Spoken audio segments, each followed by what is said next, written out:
کچھ نہ رہے گا تو کیا ہم پھر اٹھائے جائیں گے؟ یہ وعدہ ہم سے اور ہم سے پہلے ہمارے باپ دادا سے بھی ہوتا چلا آیا ہے۔ اجی یہ تو صرف اگلے لوگوں کی کہانیاں ہیں۔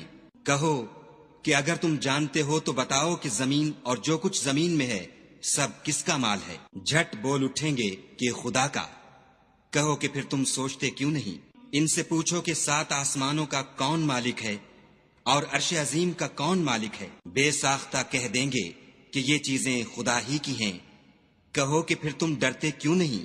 کہو کہ اگر تم جانتے ہو تو بتاؤ کہ وہ کون ہے جس کے ہاتھ میں ہر چیز کی بادشاہی ہے، اور وہ پناہ دیتا ہے اور اس کے مقابل کوئی کسی کو پناہ نہیں دے سکتا۔ فوراً کہہ دیں گے کہ ایسی بادشاہی تو خدا ہی کی ہے۔ کہو کہ پھر تم پر جادو کہاں سے پڑ جاتا ہے؟ بات یہ ہے کہ ہم نے ان کے پاس حق پہنچا دیا ہے، اور یہ جو بت پرستی کیے جاتے ہیں بے شک جھوٹے ہیں۔ خدا نے نہ تو کسی کو اپنا بیٹا بنایا ہے اور نہ اس کے ساتھ کوئی اور معبود ہے۔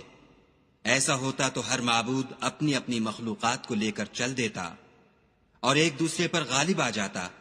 یہ لوگ جو کچھ خدا کے بارے میں بیان کرتے ہیں خدا اس سے پاک ہے، وہ پوشیدہ اور ظاہر کو جانتا ہے، اور مشرک جو اس کے ساتھ شریک کرتے ہیں اس کی شان اس سے بلند ہے۔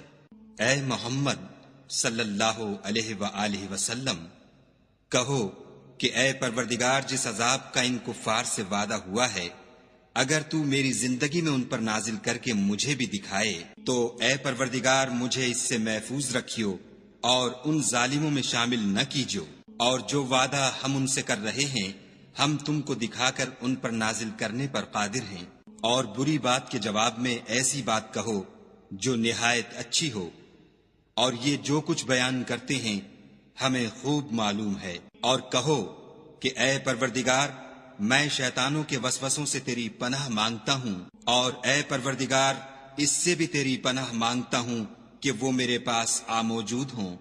یہ لوگ اسی طرح غفلت میں رہیں گے یہاں تک کہ جب ان میں سے کسی کے پاس موت آ جائے گی تو کہے گا کہ اے پروردگار مجھے پھر دنیا میں واپس بھیج دے تاکہ میں اس میں جسے چھوڑ آیا ہوں نیک کام کیا کروں۔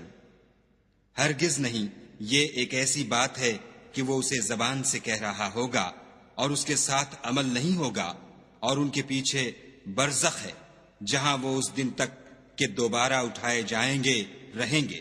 پھر جب سور پھونکا جائے گا تو نہ تو ان میں قرابتیں رہیں گی اور نہ ایک دوسرے کو پوچھیں گے، تو جن کے عملوں کے بوجھ بھاری ہوں گے وہ